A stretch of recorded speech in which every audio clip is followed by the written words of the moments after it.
Welcome to Behavioral Grooves. My name is Kurt Nelson. And I'm Tim Houlihan. Given the strange and turbulent times that we are living through, Kurt and I decided to reach out to some of our favorite behavioral science researchers and practitioners to get their take on the novel coronavirus pandemic that is shaking the world. These special edition episodes will explore a variety of different aspects of the crisis and our response to each of those aspects through a behavioral lens. We know that you may feel overwhelmed by the crisis already. It seems every news story, every social media thread, every phone conversation that we have is focused on some aspect of the pandemic right now.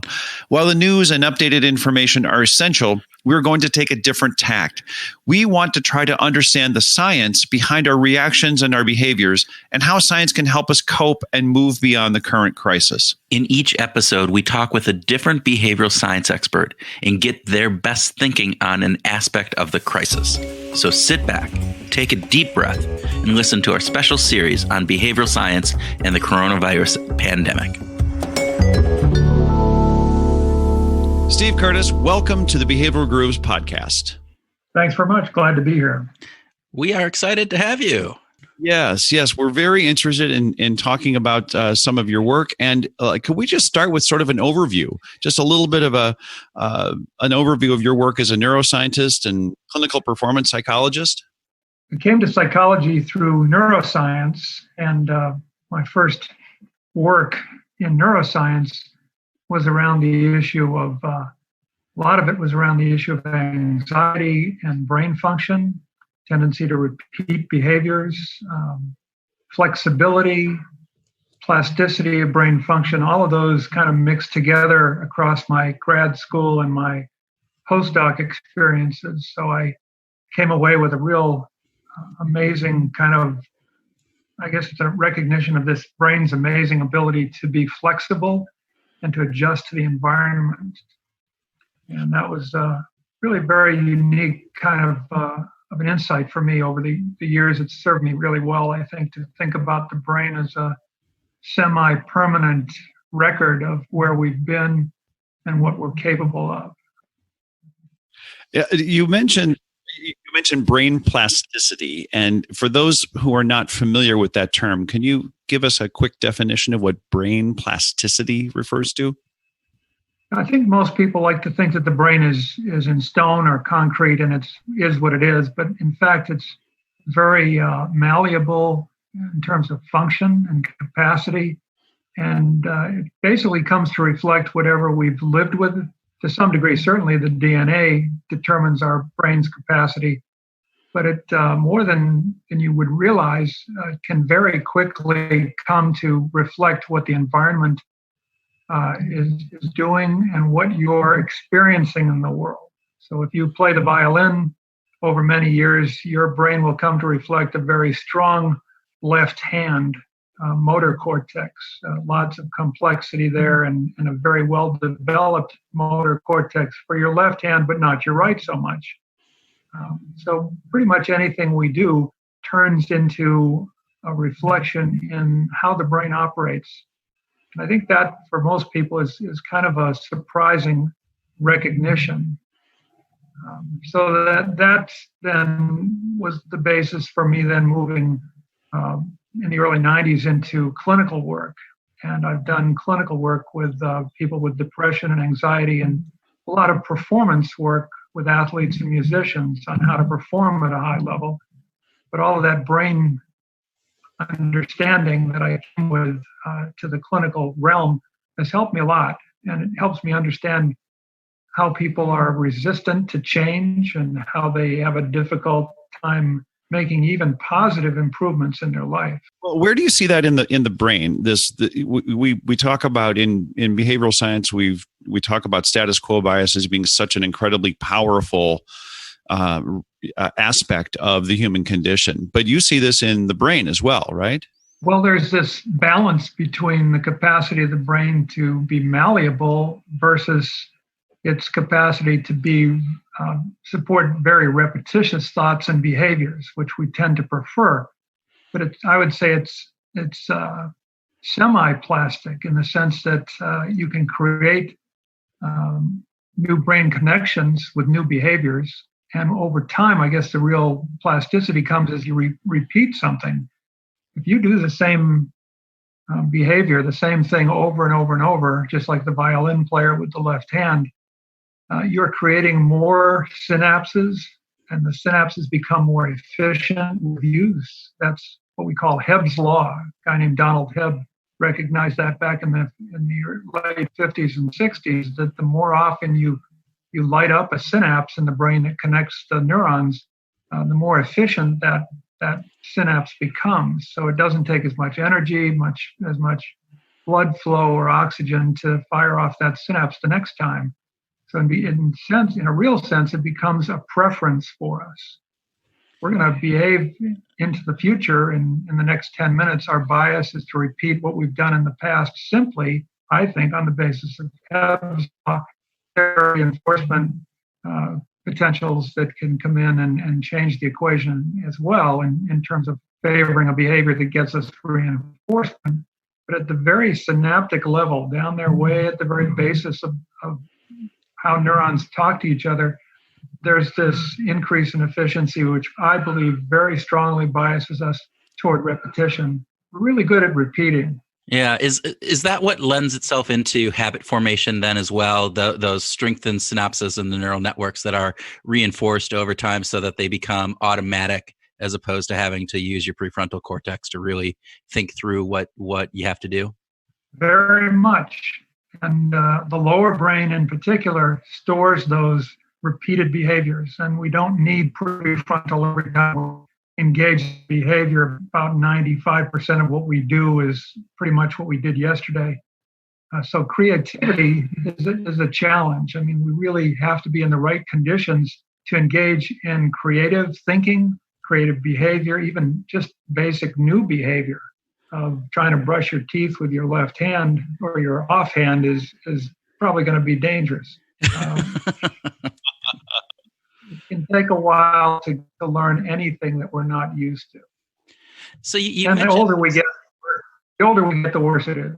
You talk about you need the right conditions to be creative. What are some of those conditions that can help us try something new or be more creative in those moments? I think by far the most important variable that determines whether we can be creative and try something new is our level of fear. Fear has a really profound consequence for brain physiology, in that even moderate fear, now the phrase that I'm hearing in the literature more and more is the prefrontal cortex is offline within moderate fear. So as you have anxiety in your life, you basically are operating without your prefrontal region, and you're relying then on what you've learned through repetition in the amygdala, lower brain areas. The striatum is now being seen as a real repository for repetitive behaviors.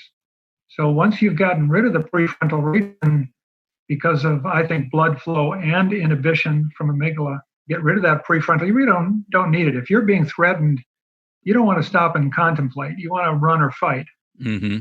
So it's adaptive in a real sense, that if we're afraid, it doesn't make sense to think. We should just do what has got us through similar fear situations in the past, repeat, and we're more likely to survive. And that's basically the underlying logic of all of this, is why would I want to adapt to the environment and repeat behaviors? Because it's keeping me alive. And who knows, if I try something new, who knows what will happen. And so this is where we are. This is where we find ourselves in the middle of this COVID crisis, right? With a lot of behavior that is driven by fear and literally turning our prefrontal cortex offline. Very much. And of course, what we need at this time is to be creative, and we need to come up with new strategies for and adapt to new challenges day to day. I think what we see, and the numbers are fairly disturbing, there's a 200% increase in alcohol use or purchases. I suppose when you get rid of the bars, people are buying their own. But the increase in addictions is substantial right now, and there are certainly repetitive behaviors. We like repetition because it calms us down. If we tried something new, there's this annoying fear of neophobia. One of my first projects in graduate school was to study neophobia in animals, and it's a real thing. It's just, again, a reflex we have for fear in situations where there's something significantly new. And that makes some sense. If it's new and we're not sure about it, we should be afraid of it possibly and back away. So that's a built-in limit on our creativity. We try something new until it creates so much neophobia that we return to the old behavior. So it's a self-limiting creativity that we have available to us because fear gets in the way. Well, I'm kind of curious though, so this is a time when creativity could really be beneficial to us, right? Because it's a very challenging time. How difficult is it for us, though, to engage those creative parts of our brain when there is this baseline anxiety and fear about what's going on and how things are going to be tomorrow? Well, it's very much I look at this as a performance issue. I work with performers. I worked with many athletes, thousands of athletes over the years here at Indiana University. And I've also taught at the School of Music for quite a few years. And the same kinds of issues arise in all those settings is how do you perform well when you're under performance pressure? And I would say we're all under performance pressure right now. There's an anxiety about getting up out of bed today and knowing what to do next. So there's a need to develop, and this is what I did with all the people I work with. I work with business people too on the same issues of, how do you nail it when you finally get that sales meeting that you've been waiting to get for a couple of years, and you finally get to stand up in front of the potential new client, and your fear overcomes you and you blow the meeting. I mean, you just can't perform well. We see that day to day, and I think we call it a choke. Mm-hmm. We certainly can recognize choke in athletic situations and maybe even music sometimes. But I'm convinced over many years now that we have our own mini chokes every day, and we go to situations, especially in this kind of fear-ravaged situation we're in now, and we have opportunities possibly to perform well with our family or with our job, and the anxiety is so high that we're making bad choices and we can't perform well. Yeah. And the truth is obviously we can't do anything well when we're afraid. We can't even run or fight very well when we're afraid. So what are some things that when you're working with these athletes and these musicians, what are some of the coaching tips that you give them to help overcome? Is it practice? Is it a mindset? Is it some combination of a multitude of things, which I'm sure it probably is? But what are those tips that you helped get these people through these fear choking moments? Well, we go right back to Hebb's law, and the more you practice something, the better you get at it. And to just practice calming down. Oh.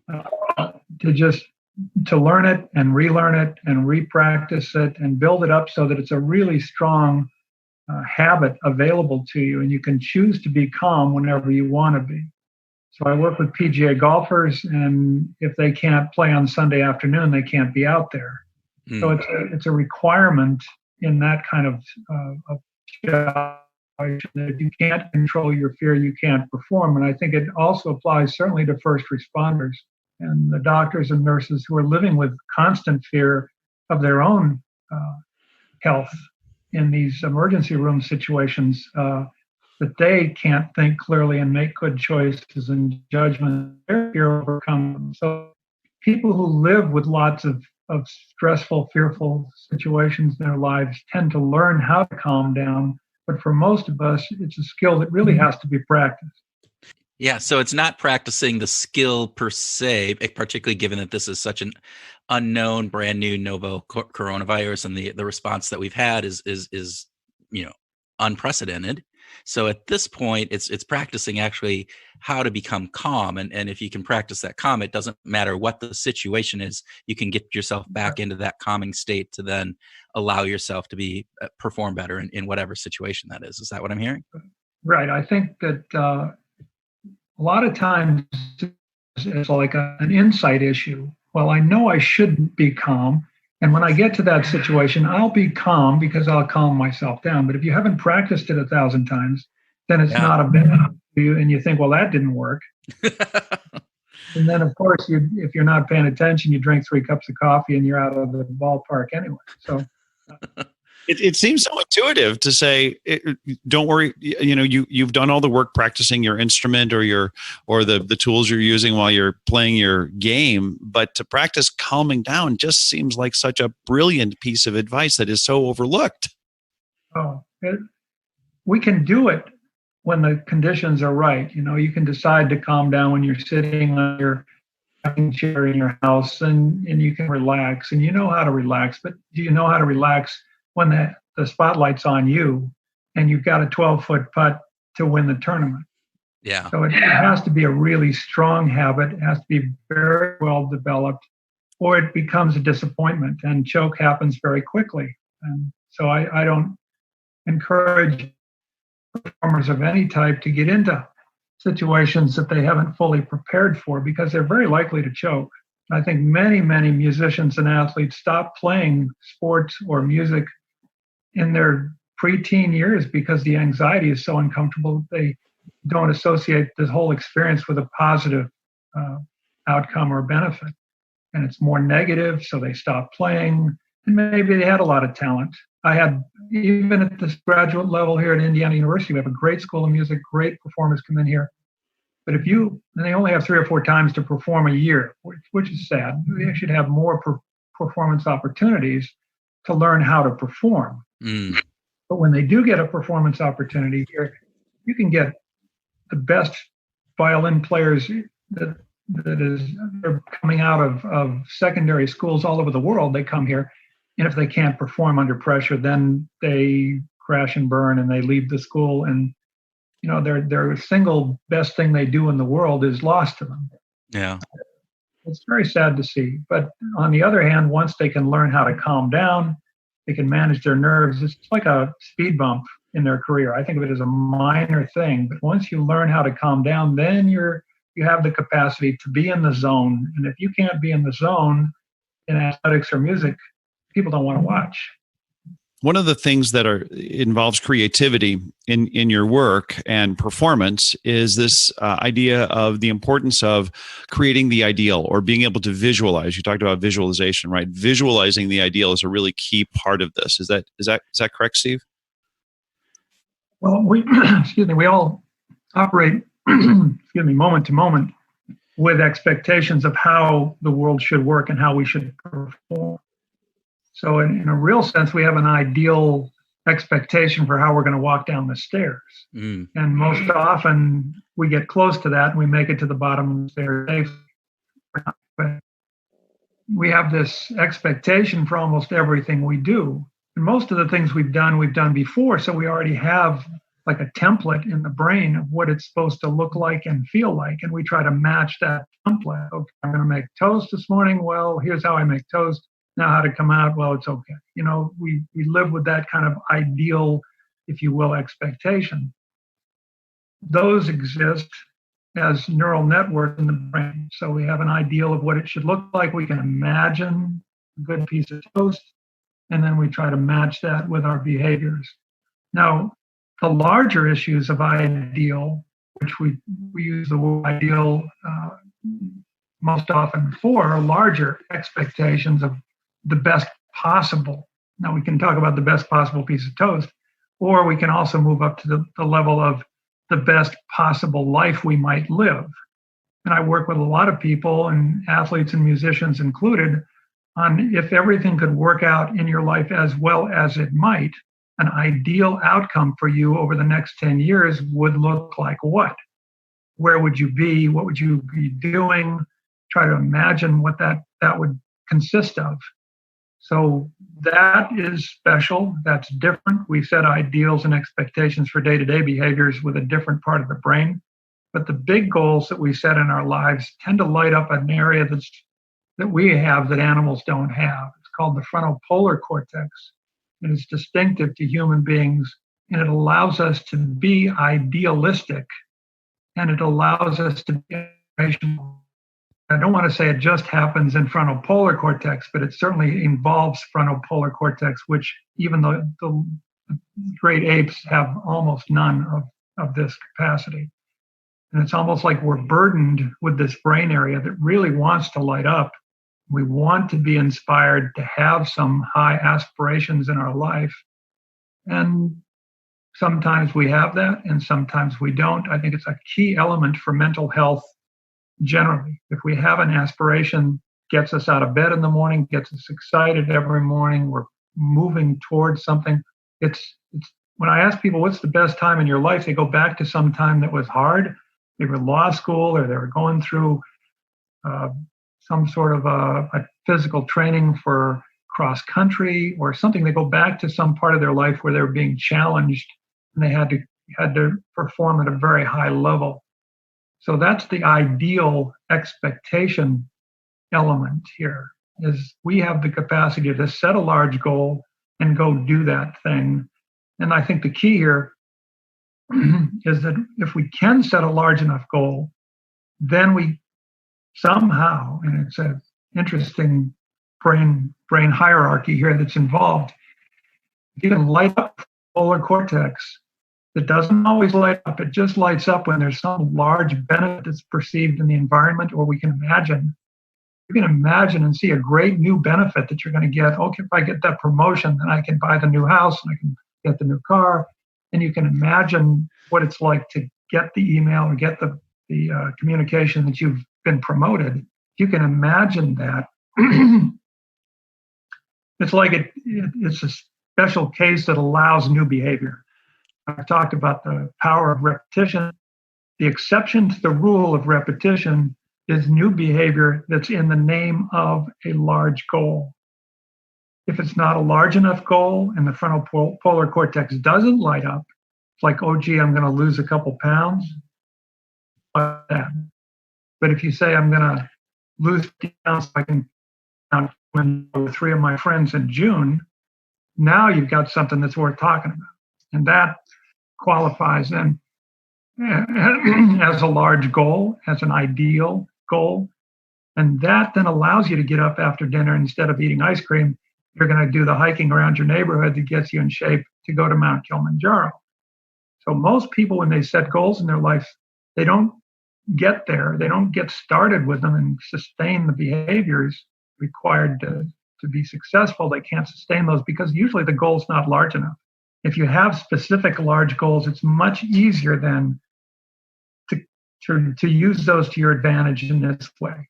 If it's just a general goal, if I'm going to be a better golfer next year, it's just not going to happen. So you make a specific goal. I'm going to be walking across the stage to get my law degree in 3 years. And you imagine it, and you're shaking hands or bumping elbows with the dean of the school, or it's coming to you online. Yeah. If you can visualize the outcome very clearly, it's much more powerful than in moving you toward that kind of outcome. And the new behaviors required, a lot of new behaviors required. If you're not in law school now and you're going to graduate in 3 years, you got to save money, you got to do this annoying stuff of applying, you have to take the LSAT, all these new hard behaviors. Why would they happen? Well, they happen because of the big vision that you've got for graduating from law school and having that career then, and you can visualize what that's going to look like. But it's this visualization of a large benefit, large big goal that then lights up frontal polar cortex, which I believe is required really for this new behavior to show up. So how good are people at expressing that ideal for themselves? You said you have to, sometimes work with them for 2 or 3 weeks. Just in general, if they're not working with somebody, are we really good at that overall, in your opinion? Well, I think when we're children, our large goals are set for us. You're going to graduate from grade school and high school and maybe college, and there are expectations that are put on you by your family or your people around you. Maybe your music teacher or your art teacher or your track coach or somebody gives you some vision for where you could go in the world. I think after we get past our education, in most cases, it's up to us.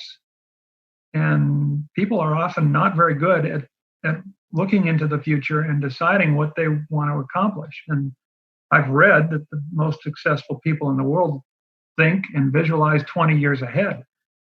I don't know how about you, but 20 years ahead, is a long time. It's a long way. And people in their 20s, I work a lot with college students, obviously, here, and athletes who are in their prime are where are they going to be in 10 years? Where do they want to be? Do they want to be? I've challenged a couple of golfers to, okay, you've won tournaments. What about the Hall of Fame? Get something that grabs your attention and pushes you in a harsh way, almost hard way at least, to keep working on your skills, keep developing your skills.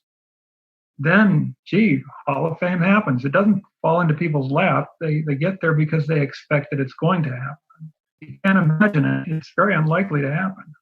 Is there a correlation between the quality of the visualization that can be done and the outcomes or the results that people get?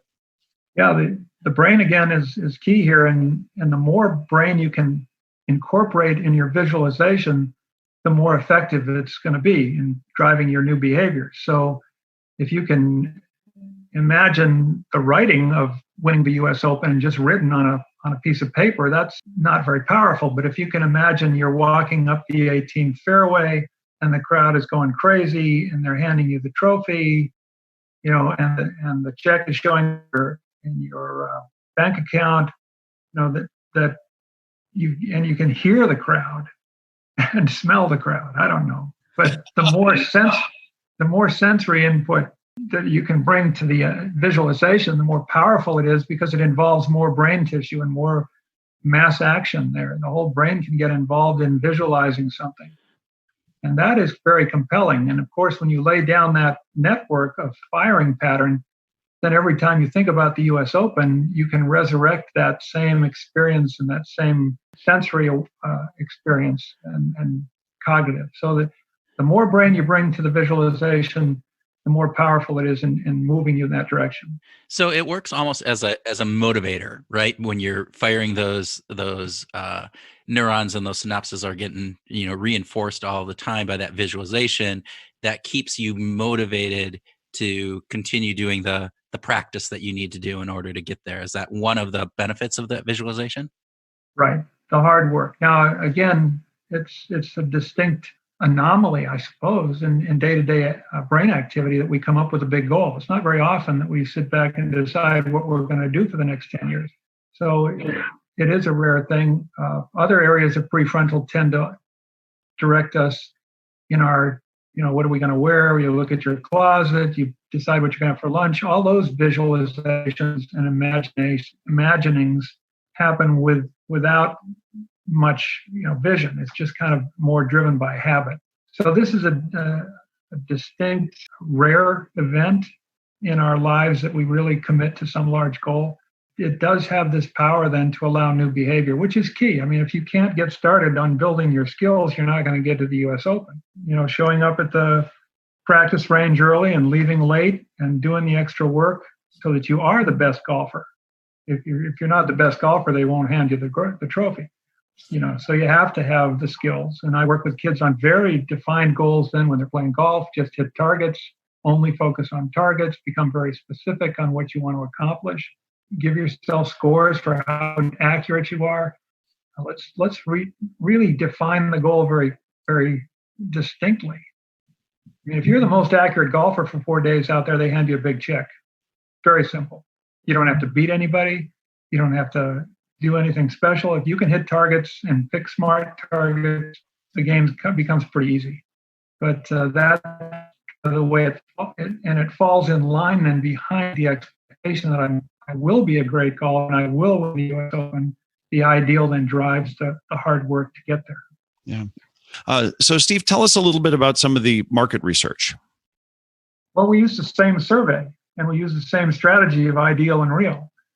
And we ask customers, how should it feel if I could buy an ideal product, or I had an ideal buying experience, or an ideal service experience? Tell me how you would feel if you had the best possible car, ideal, best imaginable car. And we've done this for car manufacturers in the past. A number of them. People can tell us the emotions they'd feel pride, and they would feel smart, and they would feel, fulfilled.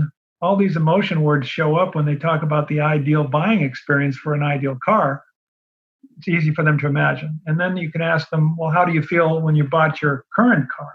Or the last shopping experience, how did you feel when you looked at cars? And they can tell us about what they feel about their current car compared to the ideal car. And you've got this big gap again between what people really want and what they're getting. And then that information for the company is golden. I mean, you can go back and redesign your car to match people's expectations. You can change the product. And more often what they do is they change their messaging about the product to emphasize the largest expectations that the customer has for that particular category of product for a car. And how effective is that? Well, it was fun. We worked for Toyota at one point, and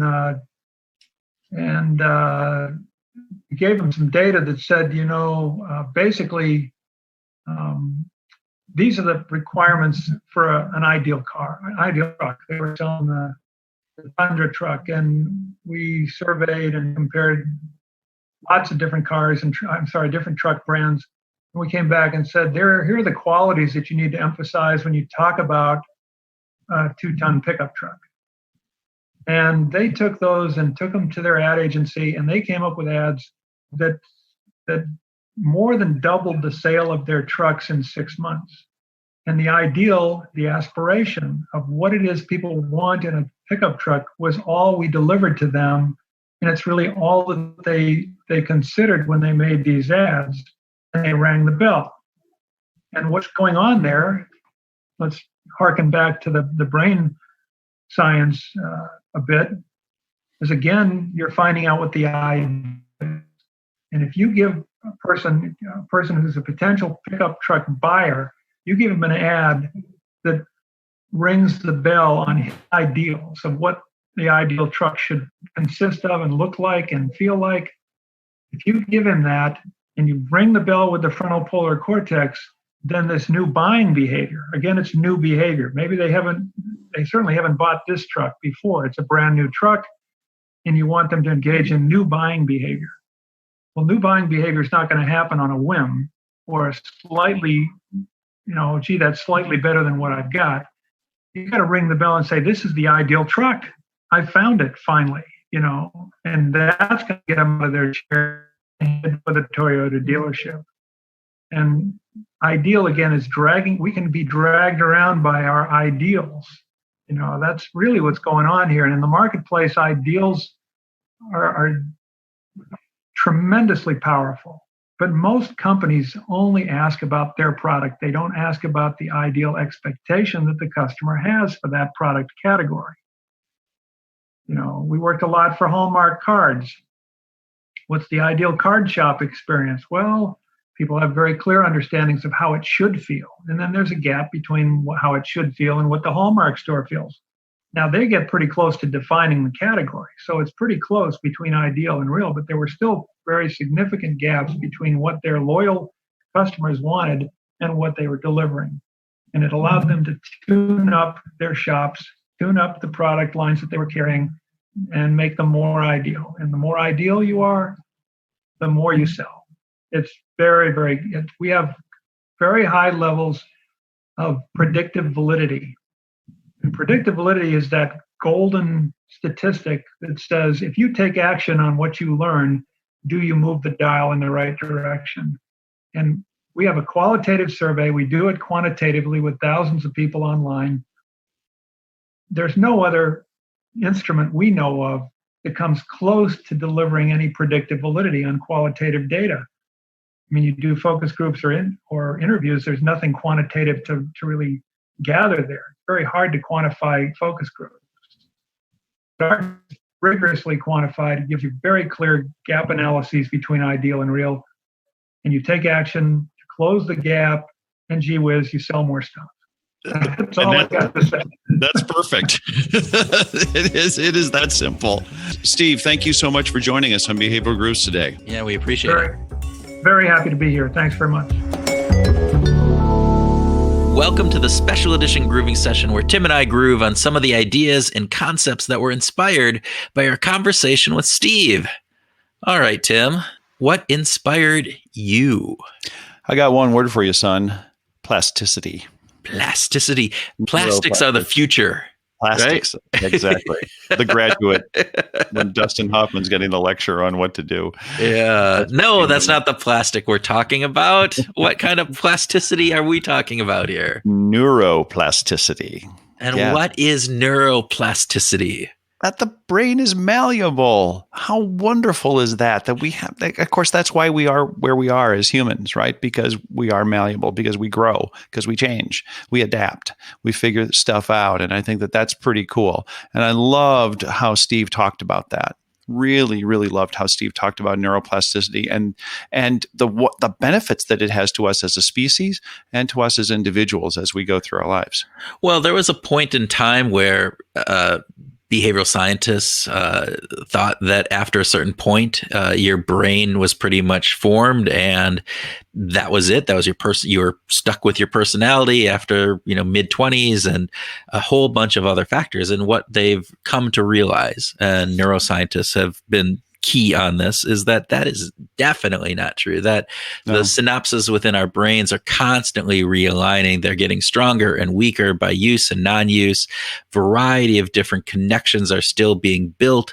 That all of those factors of how we think, how we behave, which are run through the brain, are in fact malleable, and that they can be shifted, and you can purposely do things to help. Now, it's not silver bullets. It's not going to change you overnight, but long-term habits are built through reinforcement of various synapses within the brain, your neurons firing within the similar context with cues, and those things change the way we think. They change how we operate in the world. And so it's really fascinating. And they contribute to the creation of habits, right?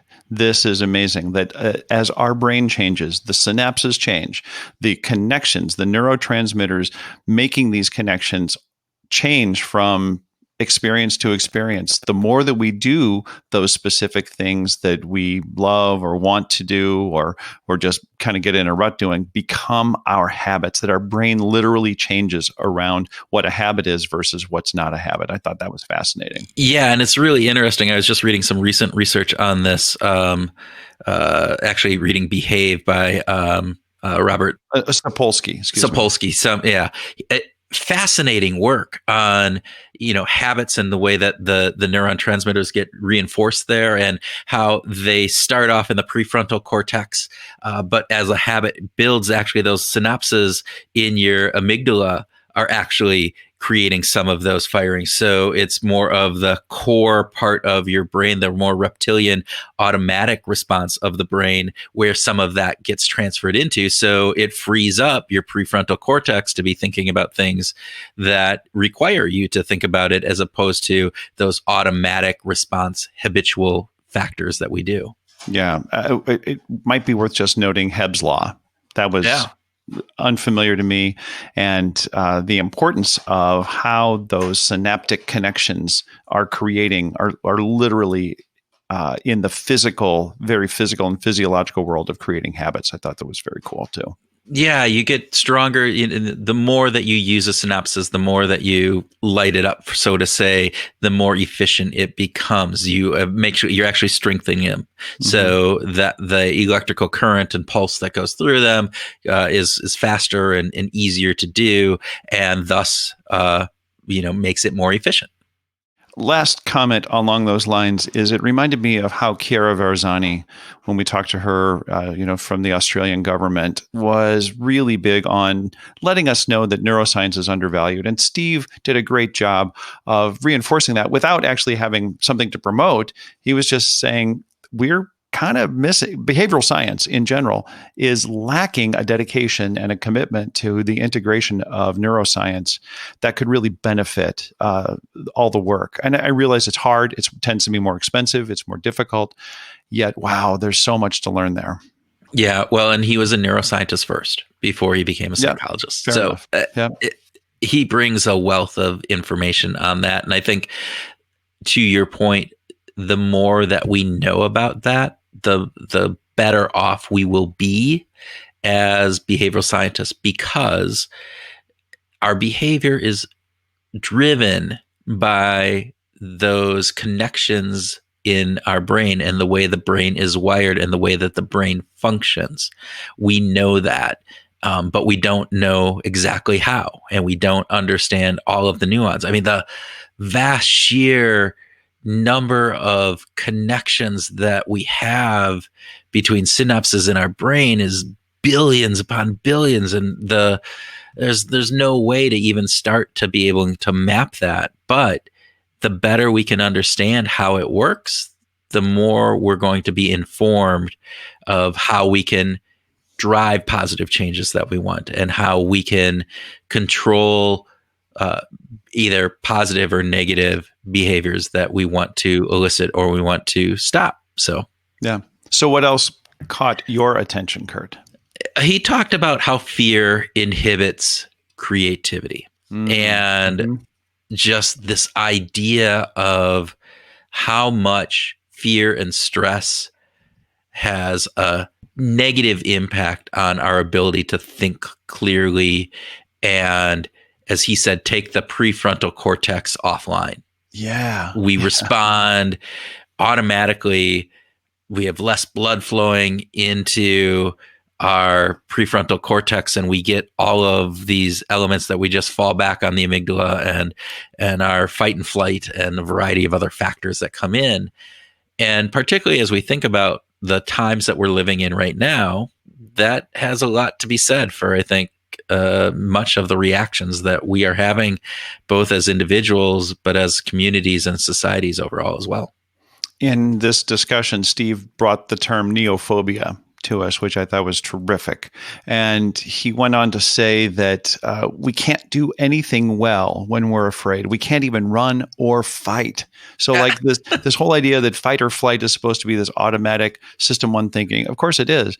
But fear mitigates that. It limits our ability to actually respond even in that way. And I go back to the trolley car dilemma, right? That when we're actually put in these situations where there's moral dilemmas are really big decisions to be made around human life, it's really hard to act. It's hard to do anything. Well, I remember I don't even remember what I was being afraid of, but it was something. And I remember turning and running, and it was a perfectly flat yard. It was when I was a kid, and I tripped and fell like 3 times. Wow. Because, as you said, we're not even good at the running part of that fight or flight, which normally running, I would not have fallen. I was pretty athletic kid. I wasn't a guy that fumbled around a lot, but because of the fear and the overacting and all the adrenaline that's going on, it's actually created that fact. So if there was a bear chasing me, I would have been gobbled up because I tripped and fell multiple times on that run. Well, you're the guy that I want to be with when the bear starts chasing us. I still might be faster than you, Tim. Actually, that's probably pretty easy. What else, Kurt? Well, I think there's just some interesting pieces. Actually, that it reminded me, who was the researcher we saw about stress in lower income. You're thinking of Toya Najahi from City Block Health? Yeah. Yes, where she was talking about this idea that, wow, people on that lower end of the socioeconomic ladder are constantly living with this fear of, how am I going to pay for things? How am I going to survive? And so there's always this fear. And so there's this trauma that's going on. So this aspect of like, well, you should take better care of your health is lost on them because some of the things that Steve just brought up, we don't have our full functioning prefrontal cortex working in those situations, and we're stuck in these responses that are more automated and habitual and just the cognitive ease part of things. So yeah, we're not going to go in and get our health check. We're not going to eat healthier. We're not going to be doing some of these things. And it's not because we don't want to, it's just that we're living in this world of fear and our cognitive processes are being limited to a certain degree. That plays a part in this. It's not the only thing, but it does have a part to play in that. Yeah. Yeah. Well said. Well said. One of the biggest things that struck me in this conversation was the importance of practicing calming down. This was a big damn deal because I thought that is something that you can replicate anywhere in your life. Mm-hmm. You can use it just about in any situation. If you understand how to calm yourself down, that is a skill that is tremendously undervalued in my estimation. Yeah. And I think we have often overlooked this, particularly when we're thinking about preparing for something that might be scary, a presentation that you're giving up in front of a lot of people, or some act where you're out in front of a large audience, or any type of thing that could be fearful for you. Is we practice, but we also practice in a situation that isn't necessarily equivalent to actually being in front of that audience. It doesn't induce that same amount of fear. And this idea of just being able to practice calming ourselves down to get us back in that place where the practice is more contextual, like where we're going and we're not, our blood isn't pumping and racing, and we're not having that surge of adrenaline coming through us that overtakes us and doesn't allow us to go back to that spot where we got really good at practicing this, but we practiced it in a calm state. And so we need to get back to that calm state in order to really take advantage of all that practice that we've done. Yeah. And learning how to calm ourselves down could, again, be used in just about any situation, and not just, this is my first time performing in front of at Carnegie Hall. That would be something that would be nerve inducing to a lot of performers who hadn't been there before. But what about just having a difficult political conversation with your grumpy uncle? Like it's always the grumpy uncle. That can definitely always the grumpy uncle. Yeah, because that can be emotional and stimulate a lot of discomfort. And learning how to calm down, practicing how to calm down, could actually be beneficial in a situation like that. And in the world, in the work world, I think about something that Brad Shuck said to us one time about how. And I'm paraphrasing, but he said something along the lines of that, today is the first day that I've ever done it this way. Like, today is new. The context is different. Maybe I've done this thing before, but I've never done it in this particular context. And I need to give myself a little grace because I might be failing at it. Yeah. And it's that sense of grace that I think can bring some of that sense of calmness, right? So it's allowing us to say, we will do as best we can, and there's enough meat in the sauce, and to not worry about that to the point where it impedes, that worry, it actually impedes our ability to do something. Yeah. Yeah. What did you think about Steve's discussion about goals? All right. So, I love talking about goals. We both love talking about goals. Yes. So there's this idea of this idealized self, or this big, hairy, audacious goals. And yet we also know that there's this need for more achievable goals. We talked with Gary Latham, who's talking about one of the key components about goal setting theory is that you have to believe that you can accomplish the goal. If you can't, if you don't believe it, if you don't have that underlying self-efficacy, that goal is going to be meaningless to you, and it's not going to do anything. Yeah. So Steve was really good about bringing up these BHAGs, the big, hairy, audacious goals, these lifelong dreams. He even talked about how the most successful people are able to, envision goals that are 20 years out. So let's come back to that, because I've got questions about that. But just the ability to imagine something that's really big and really huge, I don't know how that applies to everybody. I can see that applying to many people, but certainly not everybody. The Michael Jordans of the world, yes, but for other people, they may not have a big overarching goal, and maybe that's okay. Yeah. And maybe that's not what Steve was talking to, but to that degree, I don't know. I mean, we started this podcast, and did we have the big, hairy, audacious goal for what it was going to be? Well, maybe that's the problem, that we have not reached world domination because we didn't. But aren't we so close to world domination right now? I mean, we're almost there, and we didn't even plan for it. We didn't have a goal for that. Closer every day. But to get back to your concept about having these.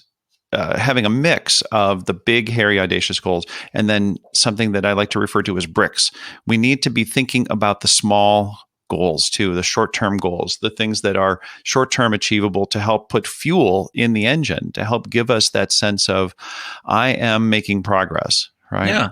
Going back to Teresa Amobley and that progress principle, right? The idea that we are motivated by seeing that progress and being part of something that is moving forward. Yeah. And every day or every week, that just is a reinforcement of the motivation in order to keep this going. And I love your term bricks, right? These small pieces, building a wall, but you got to build it brick by brick. And that bricks have to be put in place at the right time and in the right spot in the right way. Otherwise, your wall is going to fall down. Yeah, and maybe those bricks don't light up the frontal polar cortex like Steve talks about. So that and I think that's okay, because it really takes a tremendous amount of focus in your life to get to those ideals, to get into those BHAGs. You have to change a lot in your life to achieve those things. Like he talks about the best golfer in the world or the best tennis player in the world. And those are really key for certain people, right? But how many people really want to be the very best golfer in the world? I'm sure there's a handful, but I think the vast majority of people don't have the time or the wherewithal or the interest to do that. And they want to just live life to the fullest that they can. And maybe that's their big, hairy, audacious goal. I don't know. Yeah. So just getting back to this idea of these long-term goals, how does that fit with work that we've seen from Dan Gilbert or Ed Diener on happiness and the kind of the way our context changes, the way the world changes, the way we change and grow? Go ahead. Well, how important is it for us to establish and then cling to the vision of achieving this very one specific thing when there's so much change in our world? Well, and the fact is, Dan Gilbert says, we are horrible, and I'm paraphrasing, we are horrible at predicting our futures and what will make us happy. Yeah. We think that getting that house, getting that promotion, getting that gold medal will solve all of our happiness needs, and we will be ecstatic, and it will just make the world full of unicorns and rainbows and everything else. But we know that is not the case. It is actually, you get that house, you get that promotion, you win that gold medal, and it doesn't make you as happy as you thought it would in most instances. And there's something about striving for that. If you're thinking that it's going to make you happy, make sure that you really understand the impact that will have. And then oftentimes too, there's this big letdown when you don't get that new house, you don't get that promotion, you end up getting a silver instead of a gold. And the research on people, the facial expression work that has been done on people who win the gold versus winning the silver versus winning the bronze. And, silver is by far the worst in what they're saying in people being happy Gold is great. Bronze is even really good because you made it into the medal round with a bronze. You made it in the medal round with a bronze, but it's silver. Or you missed getting the gold, right? Yeah. And so you feel like you didn't achieve the goal that you had set out to achieve. And damn it, you made the freaking silver. It's like, holy crap! In the entire world of Olympics, we have big troubles establishing long-term goals for good reasons. Yeah. That we are not well suited for envisioning deep into the future, that our DNA is much more predisposed to dealing with the present than it is with the future. Or at least the near future is much easier for us. And so it's going to be extremely rare for someone to be able to accurately forecast what they want to do 10 years, 20 years, 30 years into the future. Right. What's the Henry Ford quote, right? If I would have asked them what they wanted, they would have said a faster horse. Right. We can't always envision how the world is going to change, and that world changing impacts how we show up in that world. So it's crazy. And I think Dan Gilbert also does this thing about, we always think we can change a lot within a year, and we really can't, but we always underestimate how much we can change in 3 to 5 years, and those factors into it. We are just not good at those long-term predictions. And to Steve's point, I think if we could get better at that, that might actually allow us to achieve much greater accomplishments in life and have really positive outcomes. But we have to work at that. And I think it's not something that comes easy, and isn't just something, not everybody wants to be the best tennis player in the world, or the best golfer, or the best basketball player, or whatever, the best neuroscientist, or the best podcaster, right? We have various different things, and we need to figure out what that goal is that's big enough to motivate us and get those polar frontal cortexes lighting up, while still being something that is achievable.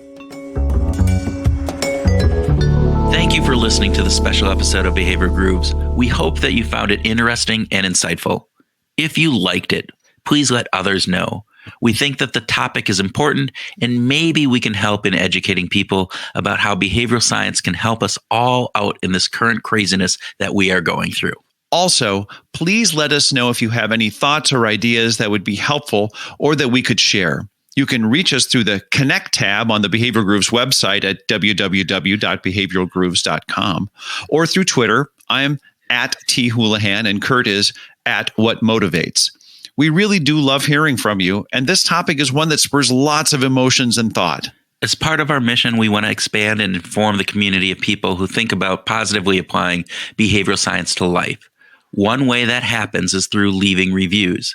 If you think this podcast is beneficial and should grow, we would really appreciate to leave a review on Apple Podcasts or whichever podcast server you use. It only takes a few minutes and goes a long way to boost us in the algorithms that are used to generate search results. Also, please check out the show notes. We are linking to a number of resources, articles, podcasts, newsletters that we've vetted to bring good facts and ideas around COVID-19 and the coronavirus, its impact, and ways that we can help slow down the spread. There is a lot of information that's being pushed out to everyone each day, and we are weeding through it to find good stuff so that you don't have to. We truly appreciate you listening. Now go out and wash your hands.